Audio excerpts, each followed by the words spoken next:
بسم اللہ الرحمن الرحیم، السلام علیکم ورحمۃ اللہ وبرکاتہ۔ جیسا کہ ہم بیان کر رہے تھے کہ مقام دیر خالد میں حضرت خالد بن ولید رضی اللہ تعالی عنہ اور سردار کلوس کا لشکر آمنے سامنے تھے۔ پھر حضرت خالد بن ولید رضی اللہ تعالی عنہ کے بار بار پکارنے پر بھی رومی لشکر سے کوئی مد مقابل نہیں نکلا، تو حاکم دمشق اسرائیل نے کلوس سے کہا کہ ہرقل بادشاہ نے مجھ کو لشکر کا سردار مقرر کیا ہے۔ مسلمانوں کا سردار کب سے لڑنے والا طلب کر رہا ہے، مگر نہ تو مقابلے کے لیے جاتا ہے اور نہ کسی کو بھیجتا ہے۔ ہمارے لیے یہ بڑی شرم کی بات ہے۔ کلوس نے کہا کہ اگر تجھ کو اپنی قوم کی غیرت کا اتنا خیال ہے تو بذات خود جا۔ اسرائیل نے کہا کہ میں کیوں جاؤں، سردار لشکر تو بنا بیٹھا ہے اور تجھے جانا چاہیے۔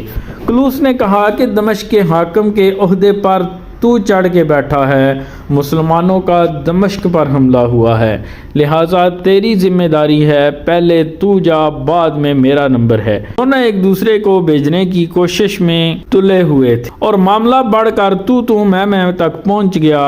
صورتحال یہ ہو گئی کہ حضرت خالد سے لڑنا بھول کر آپس میں تلواریں تان لیں، لیکن لشکر کے دیگر اراکین نے مداخلت کر کے یہ طے کیا کہ دونوں کے نام قرہ ڈالا جائے، جس کے نام کا قرہ نکلے وہ مقابلہ کے لیے جائے۔ چنانچہ دونوں کے نام قرہ ڈالا گیا اور رومی لشکر کے سردار کلوس کے نام قرہ نکلا۔ سردار کلوس کے منہ پر ہوائیاں اڑنے لگیں، اس کے چہرے کا رنگ فک ہو گیا۔ اسرائیل اس کی مضطرب حالت دیکھ کر بہت خوش ہو رہا تھا اور اس سے طنزاً کہا کہ مسلمانوں کے سردار نے جس طرح اپنی شجاعت دکھائی ہے تو بھی اس طرح اپنی شجاعت ظاہر کر، آج تیرا نمبر ہے، آج تو جا کر شجاعت دکھا۔ کلوس اپنے گھوڑے پر سوار ہوا، میدان میں آتے ہی اس نے حضرت خالد پر نیزے کا وار کیا، لیکن حضرت خالد نے اس کا وار خالی پھیرا۔ کلوس بہت زیادہ مشتعل اور جذباتی ہو کر لڑنے لگا۔ کلوس پورے جوش سے نیزہ بازی کے کرتب دکھا رہا تھا۔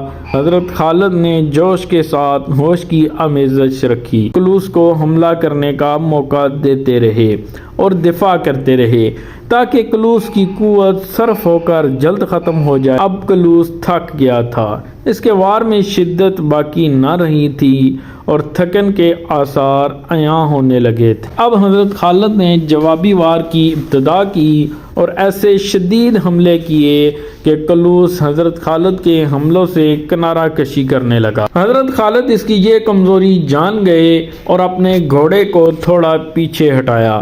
کلوس کو تھوڑی راحت محسوس ہوئی اور یہ گمان کیا کہ حضرت خالد بھی میری طرح تھک گئے ہیں، لیکن حضرت خالد نے اپنا گھوڑا کدا کر کلوس کے گھوڑے کے قریب کر دیا تاکہ کلوس کے ہاتھ میں جو لمبا نیزہ ہے وہ وار کرنے کے لیے کارآمد نہ ہو سکے۔ آپ نے گھوڑے کی زین سے چھوٹا سا نیزہ نکال کر اس کے حلق میں پیوست کر دیا اور بلند آواز سے لا حول ولا قوت الا باللہ پڑھ کر اس کو گھوڑے کی زین سے الگ کر کے کھینچ لی اور اپنے ہاتھوں میں دبوچ کر گھسیٹتے ہوئے اسلامی لشکر کی طرف لے گئے۔ کلوس کے حلق میں نیزے کا زخم لگا تھا مگر مہلک نہ تھا، البتہ شدید ضرور تھا۔ کلوس درد زخم کی وجہ سے چلاتا تھا۔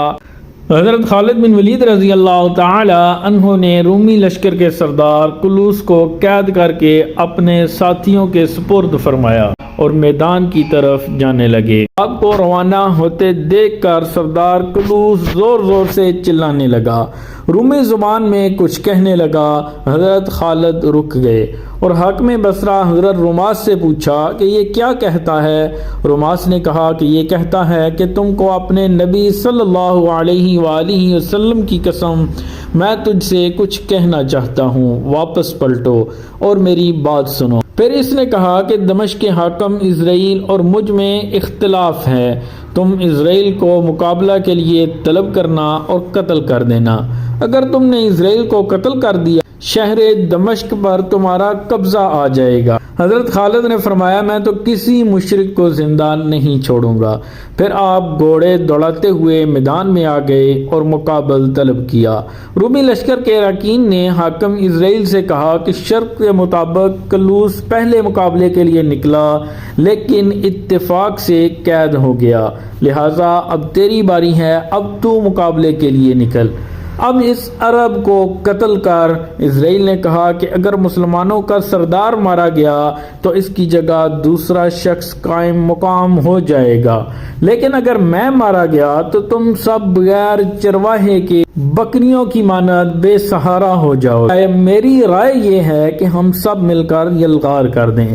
رومی لشکر کے اراکین نے کہا کہ اس صورت میں بہت سپاہی مارے جائیں گے، اپنی جان بچانے کے لیے پوری قوم کو ہلاکت میں مت ڈال۔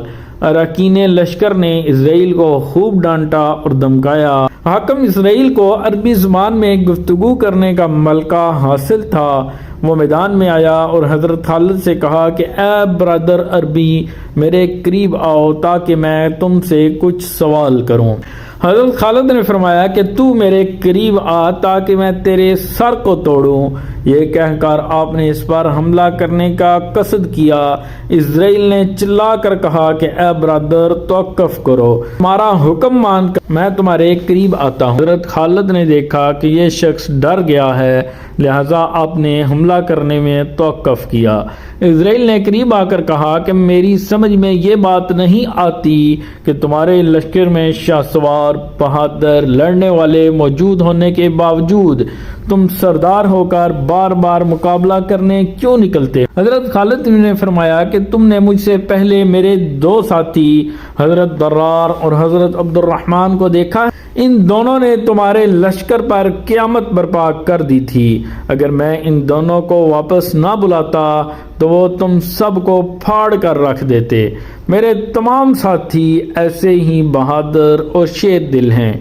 پھر اسرائیل نے حضرت خالد سے پوچھا کہ کلوس کے ساتھ تم نے کیا معاملہ کیا؟ فرمایا کہ وہ ہاتھ پاؤں بندھا ہوا میری اسیری میں پڑا ہوا ہے۔ اسرائیل نے کہا کہ وہ ایک بلا ہے، اس کو ابھی تک قتل کیوں نہیں کیا؟ فرمایا اس لیے کہ تم دونوں کو ایک ساتھ قتل کرنا ہے۔ حضرت خالد کی بات سن کر اسرائیل سہم گیا اور اس نے لالچ دلاتے ہوئے کہا کہ اگر کلوس کو قتل کر کے اس کا سر مجھے دے دو تو اس کے عوض آپ کو 1000 مسکال سونا، 10 ریشمی کپڑے اور 5 گھوڑے بطور انعام دوں گا۔ فرمایا کہ یہ تو کلوس کے خون کا عوض ہوا، اپنے قتل کرنے کا عوض کیا دے گا؟ اسرائیل نے کہا کہ مجھ سے کیا لوگے؟ فرمایا تیرا سر۔ میں ملک الموت کا ہم نام ہوں۔ حضرت خالد کو اس کی بیہودہ گفتگو پر طیش آ گیا اور مثل شعلہ اسرائیل پر حملہ آور ہوئے۔ حضرت خالد نے فرمایا کہ اے دشمن خدا، عنقریب تجھے معلوم ہو جائے گا کہ ہم دونوں میں سے کون غالب آتا ہے۔ یہ فرما کر آپ نے اپنا اصلی رنگ دکھاتے ہوئے لڑائی کا ایسا داؤ دکھایا کہ اسرائیل کی آنکھوں کے سامنے اندھیرا چھا گیا۔ اس نے اپنا طرز گفتگو بدلتے ہوئے کہا کہ اے برادر عربی، اتنا غصہ کیوں کرتے ہو؟